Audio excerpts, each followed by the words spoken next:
വിഷമം സഹിക്കാൻ വയ്യാതെ റാഹേലമ്മ ഒരു കയറ് കെട്ടി തൂങ്ങി മരിക്കാൻ തീരുമാനിച്ചു.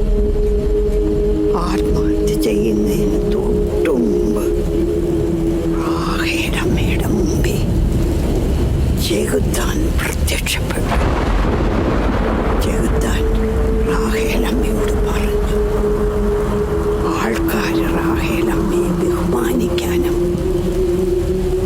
ഭയക്കാനും ഞാൻ സഹായിക്കാമെന്ന്. പകരം റാഹേലമ്മയുടെ ഭർത്താവിനെയും മക്കളെ ചെകുത്താന് കൊടുക്കണമെന്ന് റാഹേലമ്മ സമ്മതിച്ചു.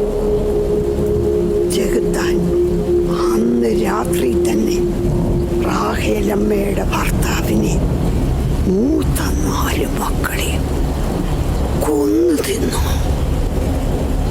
ഇളയ 3 കുഞ്ഞുങ്ങളും തീരെ ചെറുതായിരുന്നു.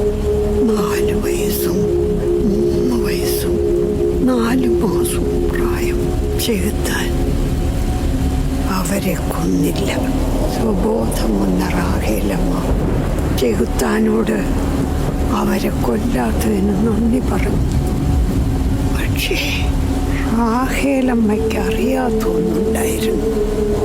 ചെകുത്താൻ തിന്നുന്നത് മാംസമല്ല, പേടിയായിരുന്നു.